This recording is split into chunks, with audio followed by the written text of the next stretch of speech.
Alright, so first let's start off with the grip. So instead of holding the cards in a traditional mechanics grip, which looks like this, with your thumb on the left edge, your pointer on the top edge, and then your middle, your ring, and your pinky on the right edge, you're going to switch to a grip which looks like this. So what you're doing is you're taking the pad of your pointer finger, you're placing it along the top edge of the bottom card, right? So just like this, and then you're taking your middle finger and moving it from the right edge to the top right corner of the cards. So once you're in this position, the next step is to get into this modified Z grip. To do this, you're going to come over with your right hand, and using your middle finger and your thumb, you're going to lift off about half the cards. At this point, this top packet is being held between your right thumb, your right middle finger, and then your left middle finger, which has come free of this top right corner. So just like this, and then immediately afterward, you're going to come over with your right middle finger, and you're going to lift off about half the cards from that packet. Okay, so now you're in a modified Z grip. Another thing to remember is this should all happen in one swift motion, so just keep practicing until you can do this relatively quickly. Alright, so once you're in this position, the next step is to take your pointer finger, and as it's on the bottom of this packet, you're going to push up as you pull down with your thumb. So you're going to grip the top left corner with your thumb as you push up with your pointer finger, just like this. So at this point, this packet is only being held between those two fingers, and then you're going to lower this middle packet into your palm as you close this packet on top of it, just like this. At this point, this packet is still being held between your thumb and your middle finger. You're going to strip it out. You're going to turn it face up, and then you're going to place it back on top of the other two packets. So right now you have three distinct packets: the top packet, an out-jogged middle packet, and then a bottom packet. Now obviously it's going to be impossible to make sure that this middle packet is completely aligned, but it doesn't matter as long as there's a distinct mark where you can strip the cards out later. Alright, so once you're in this position with the out-jogged middle packet, you're going to come over with your right hand, and using your right middle finger, you're going to contact the top left edge of the middle packet. So just like this. Then you're going to move your middle finger out of the way as you use your ring finger as a revolving point.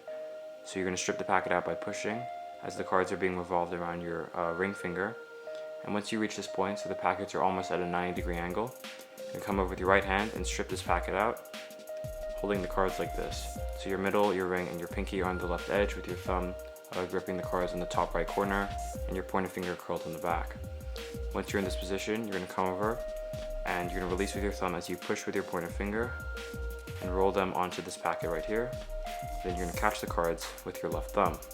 Once here, you're going to take your pointer finger and move it to the right edge of the cards, just like this, and then you're going to take your pinky and you're going to move it to the bottom edge. So now you're in the position to do a revolution cut. Next, you're going to come over with your right thumb and split this packet into two as you let it roll off your pointer, your middle, and your ring fingers. So just like this. You let the cards roll, and once this packet is facing up, you come over with your right hand and get into the same position as you did before. To complete the cut, you're going to be performing two moves simultaneously, so the revolution cut with your left hand and then instant replay with your right hand. And these are both quite advanced moves, so I'll put links to both tutorials on the screen. You can go learn those moves more in depth on those videos because I will only be giving a brief tutorial on this video. So like I said, you're going to be performing the revolution cut with your left hand. So you're going to take your ring finger and your pinky and you're going to move them out of the way as you use your thumb, your pointer, and your middle finger to revolve this packet outward. Then you're going to place your ring finger on the back of this packet, then using your pointer and your ring, and revolve the packet up. And now a gap is created between these two packets, and that's where you will do instant replay into this gap. To perform instant replay, you're going to be gripping the cards like this. So your middle, your ring, and your pinky on the left edge, your thumb on the right edge, and then your pointer finger on the back. And then you're going to pull with your thumb as you push with your pointer finger to create some tension in the cards. Once enough tension is created, you release with your thumb as you push forward with your pointer finger, and the packet is shot into the middle of the other packets. So that was the false cut, and thank you for watching.